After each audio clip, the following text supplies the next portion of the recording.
Hello, welcome to this presentation.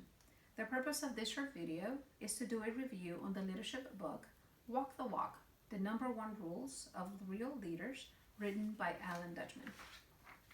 This presentation is in partial fulfillment of the requirements of N5343, Nursing Leadership in Complex Healthcare Systems at the University of Texas in Arlington. Who is Alan Dutchman? Alan Dutchman is a professor at the University of Texas in Nevada, in Reno. In his 21 years of journalism, he has interviewed and profiled many influential leaders, including Bill Gates and Steve Jobs. Other works by Alan Dutchman include The Second Coming of Steve Jobs, A Tale of Two Valleys, Change or Die, and his latest work, How Steve Jobs Changed Our World. He has also published articles in the New York Times, Wall Street Journal, and the Boston Globe. What is Walk the Walk all about, you may ask? The purpose of the book is to show how successful leaders can transform organizations by setting examples with their actions. They walk the walk, not just talk the talk. The target audience for this book are current leaders and people who aspire to be leaders or to understand leadership principles.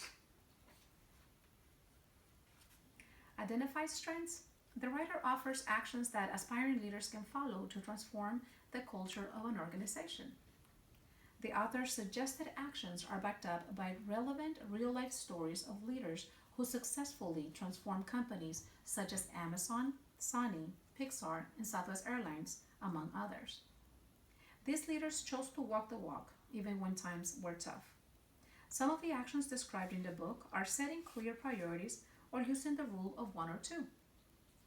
According to Dutchman, leaders should focus their time, energy, and resources on one or two principles at a time and align their decisions and actions with those principles. The next leadership action presented is the share the struggle and the risk with your followers. The author describes this as one of the most crucial things you can do when you walk the walk. You cannot ask of others what you are not willing to do yourself. Another leadership action presented is the teach by example. Role model the behaviors you want to see in your employees. According to the author, every moment in leadership is a teachable moment. Changing deep-rooted patterns of how people think, feel, and act requires patience and persistence. The last leadership action described in the book is inspiring belief. Dutchman describes what he calls the 4 elements of belief. The first element is the leader must have the capacity to believe in themselves and their abilities. Second, the leader must believe in the potential of those they lead. The third element is the conviction of those beliefs must inspire and guide leadership actions. And the last element of belief, the leader must be able to get their employees to believe in themselves.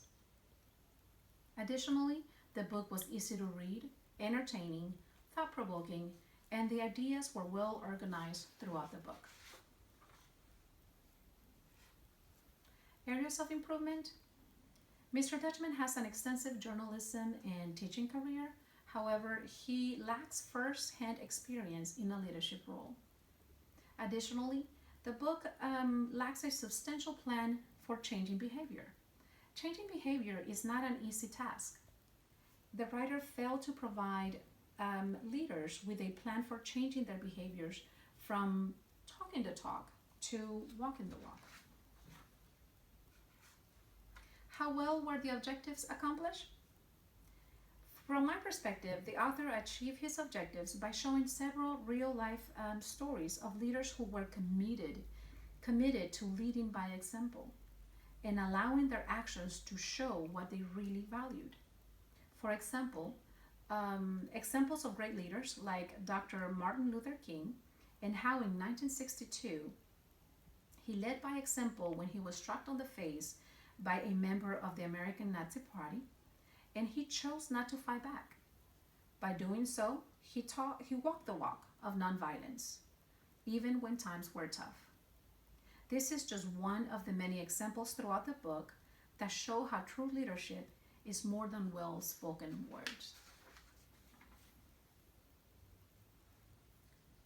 I will definitely recommend this book to anyone that is interested in reading and learning effective ways to lead, whether it's a large corporation, a small nursing unit, or even in our personal lives.